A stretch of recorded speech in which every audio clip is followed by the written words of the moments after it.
अरे, ये सियार कैसे बातें कर रहा है? आखिर ऐसे कैसे हो सकता है? कहीं ये सियार सच तो नहीं बोल रहा? मुझे चलकर देखना चाहिए। नंदिनी आधी रात में ही लालटेन लेकर जंगल की तरफ निकल पड़ती है। अरे, ये नंदिनी इतनी रात्रि में कहाँ जा रही है? मुझे इसका पीछा करके देखना चाहिए।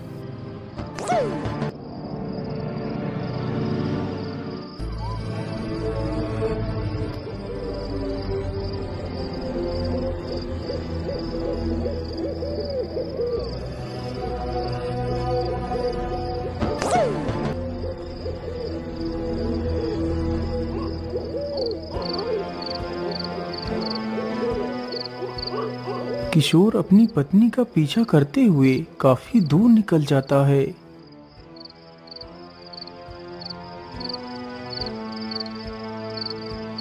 अरे, ये तो रुकने का नाम ही नहीं ले रही।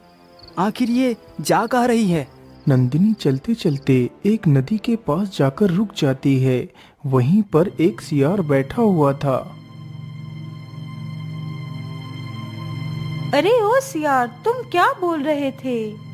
ओह, मैं कह रहा था कि आज इस नदी में एक लाश बहती हुई आ रही है। उस लाश के दाहिने पैर में 2 कीमती रत्न छुपे हैं। यदि कोई भी व्यक्ति मेरी इस बात को सुन और समझ रहा हो तो वो उस लाश को नदी से निकालकर उन दोनों रत्नों को खुद ले ले और मुझे उस लाश को दे दे ताकि मैं उस लाश का मांस खाऊं। लेकिन सियार, वह लाश तो कहीं दिखाई ही नहीं दे रही है। अपनी पत्नी को सियार के साथ बातचीत करते देख किशोर सोच में पड़ जाता है। अरे, ये कैसी स्त्री है? ये तो एक सियार से बात कर रही है। कहीं ये कोई डाइन तो नहीं? अरे जरा उधर देखो, लाश उधर से बहती हुई आ रही है। नंदिनी ने जैसे ही उस ओर को देखा तो एक लाश बहती हुई आ रही थी।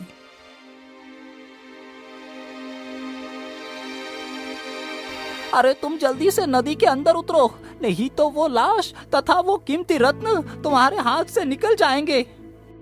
ये बात सुनते ही नंदिनी पानी में उतर जाती है और वह जल्दी ही लाश को पानी से बाहर खींचकर ले आती है।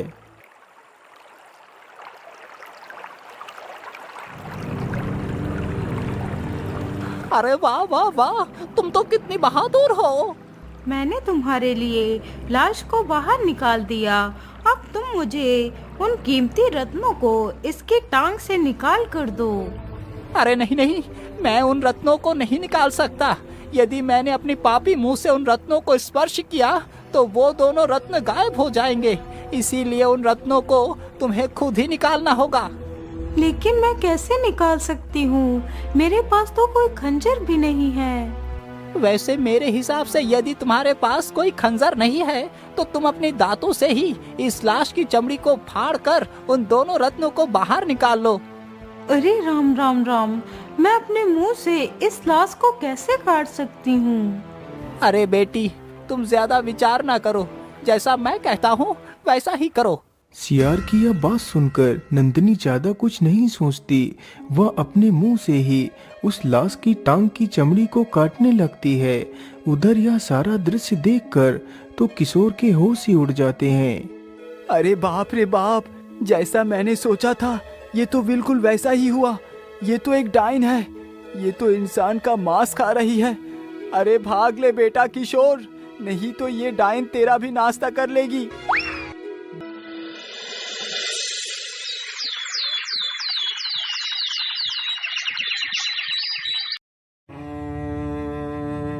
अरे बेटा, ये कैसी बातें कर रहे हो? आखिर 2 दिन पहले ही तो तुम्हारा विवाह हुआ है और आज तुम बहू को घर से भगाने की बात कर रहे हो। पिताजी, मैं एकदम ठीक कह रहा हूँ। मुझे इसके साथ नहीं रहना। आप इसे आज ही इसके मायके छोड़कर आओ।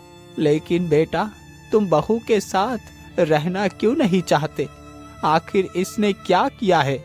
क्योंकि पिताजी, आपकी बहू कोई इंसान नहीं बल्कि एक डाइन है जो इंसान का मांस नोच नोच कर खाती है। अरे बेटा, तुम ये कैसी बातें कर रहे हो? क्या तुम्हारा दिमाग तो ठीक है? हाँ पिताजी, मैं एकदम ठीक कह रहा हूँ। मैंने अपनी आंखों से इसे नदी पर एक इंसान का मांस खाते हुए देखा है। अरे आप ये कैसी बातें कर रहे हैं? मैं आपको बताती हूँ कि मैं वहाँ पर क्या करने गई थी। मुझे कुछ भी बताने की आवश्यकता नहीं है दुष्ट डायन। मुझे तेरी कोई बात नहीं सुननी, क्योंकि प्रत्यक्ष को प्रमाण की आवश्यकता नहीं होती। लेकिन बेटा, एक बार इसकी बात तो सुन ले। नहीं पिताजी, मुझे इसकी कोई बात नहीं सुननी। यदि आप इसे यहाँ से अभी के अभी लेकर नहीं गए तो मैं ये घर छोड़कर हमेशा के लिए चला जाऊंगा। नहीं नहीं जी, आपको कहीं भी जाने की कोई आवश्यकता नहीं है। मैं ही इस घर को छोड़कर चली जाती हूँ। इतना बोलकर नंदिनी अपने ससुर के साथ अपने मायके के लिए निकल पड़ती है।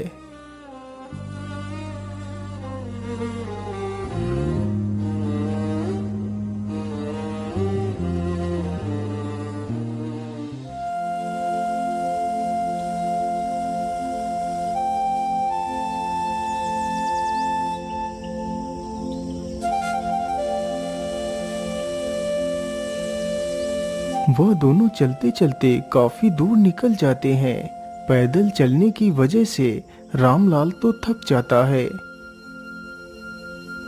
अरे बेटी, मेरे पैर तो इससे आगे बढ़ना ही नहीं चाह रहे हैं। अब तो मैं पूरी तरह थक चुका हूँ। हम ऐसा करते हैं, थोड़ी देर उस पेड़ के नीचे चलकर आराम कर लेते हैं, फिर आगे का सफर तय करेंगे। ठीक है पिताजी, जैसा आप उचित समझे। इतना सोचकर वह दोनों पेड़ के पास जाते हैं। रामलाल तो थकान से चूर था। वह पेड़ के नीचे लेटते ही सो गया।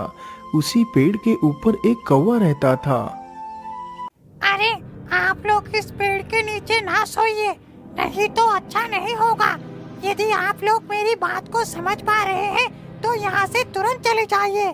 अरे कौवे, मैं तुम्हारी भाषा समझती हूँ।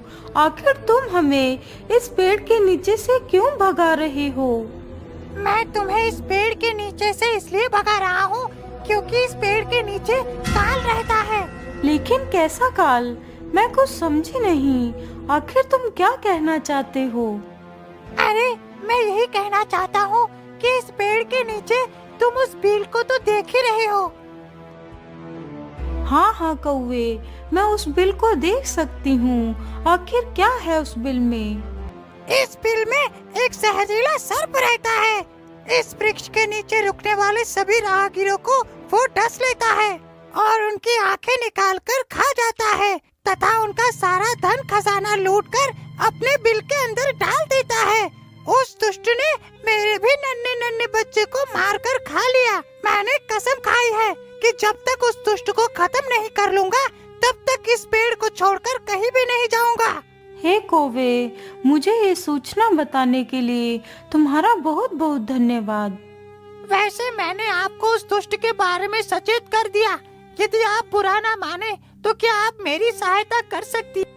हाँ हाँ बोलिए कौवे, मैं तुम्हारी क्या सहायता कर सकती हूँ? मैं आपसे बस इतनी सहायता चाहता हूँ कि तुम उस सर्प को खत्म करने में मेरी मदद करो।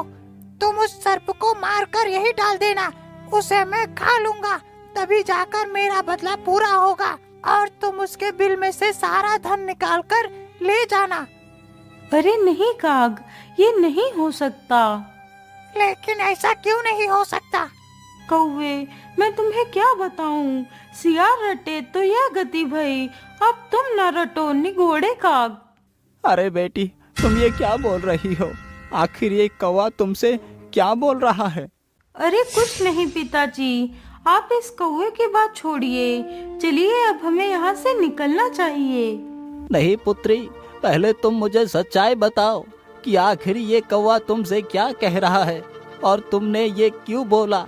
सियार रटे तो ये गति भाई, अब तुम न रटो निगोड़े काक, इसका क्या मतलब है? पिताजी, मैं इन पशु पक्षियों की भाषा को बोल और समझ सकती हूँ। सियार रटे तो ये गति भई का मतलब है कि मैं अपने कमरे में लेटी हुई थी। आपके पुत्र तो सो रहे थे, लेकिन मुझे नींद नहीं आ रही थी।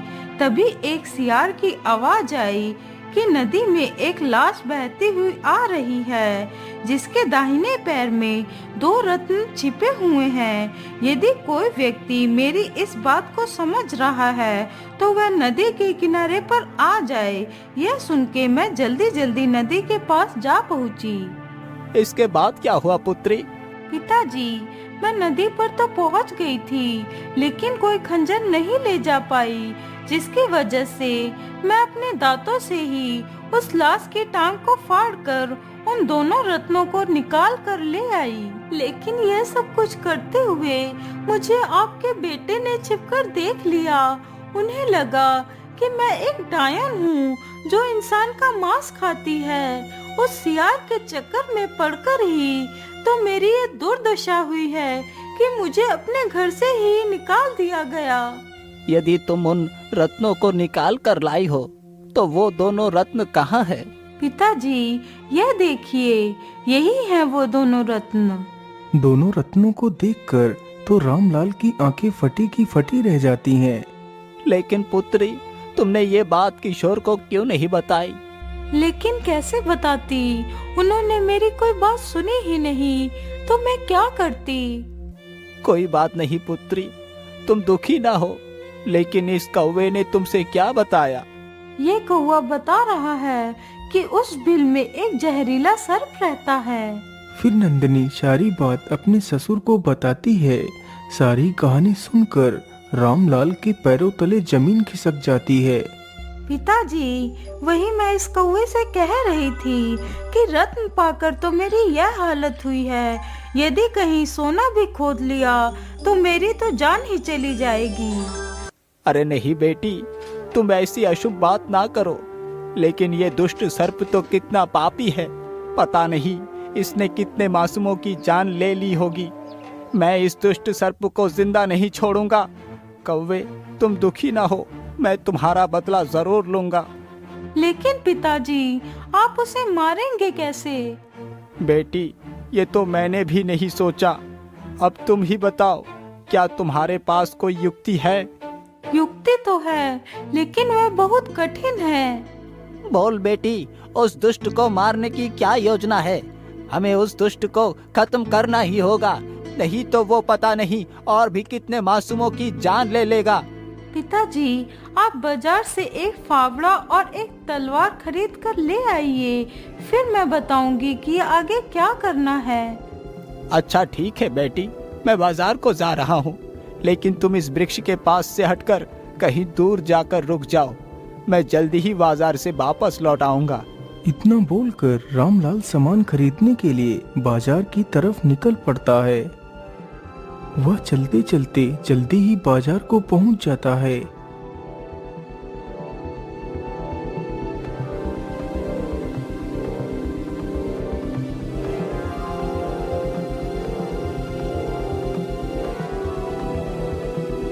अरे लोहार भाई, आप मुझे एक फावड़ा तथा एक तलवार दे दीजिए। लोहार तुरंत ही एक तलवार तथा एक फावड़ा दे देता है। तलवार और फावड़ा लेकर रामलाल तुरंत ही वापस चल पड़ता है।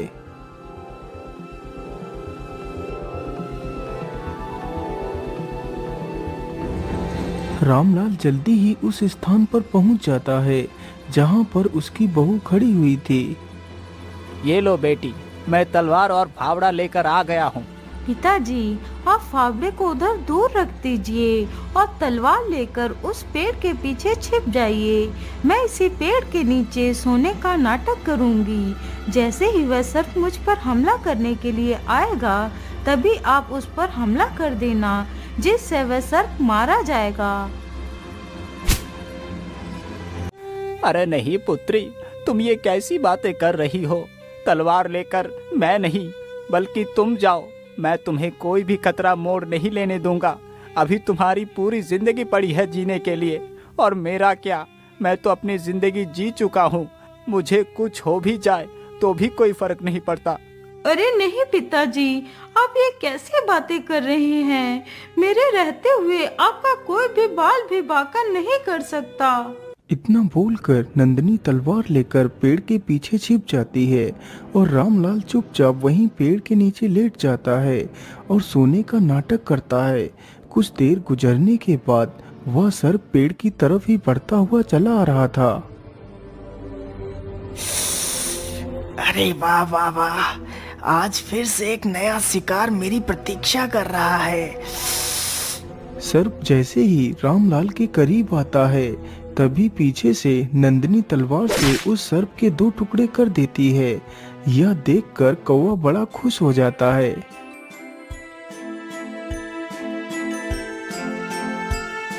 वाह बेटी वाह, तुम तो वाकई कितनी वीर हो। अब आप जल्दी से इस बिल को फावड़े से खोदिए। हाँ हाँ बेटी, मैं अभी खोदता हूँ।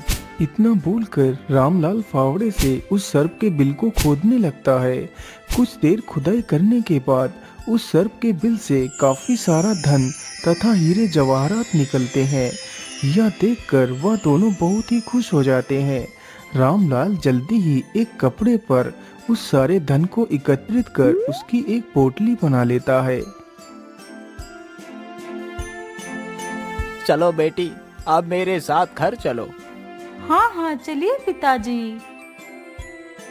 अरे घर तो इधर है, तुम उधर कहाँ जा रही हो? लेकिन इधर ही तो मेरा मायका है। अरे नहीं बेटी, अब तुम्हारे मायके जाने की कोई जरूरत नहीं। तुम मेरे साथ अपने घर चलोगी। लेकिन पिताजी, यदि मैं वापस गई तो किशोर जी घर छोड़कर चले जाएंगे। अरे उसे जहाँ भी जाना है वो चला जाए, लेकिन तू मुझे छोड़कर कहीं भी नहीं जाएगी। चल मेरे साथ। इतना कहकर रामलाल नंदिनी को भी अपने साथ ही ले जाता है। पिताजी, आप फिर से इस डायन को घर में ले आए। अरे बेटा, ये डायन नहीं है, तुम मेरी बात को सुनो। फिर रामलाल सारी कहानी अपने बेटे किशोर को सुनाता है। सारी बात सुनकर किशोर हैरान ही रह जाता है। यदि तुम्हें मेरी बात पर यकीन न हो तो ये देखो, वो सारा खजाना।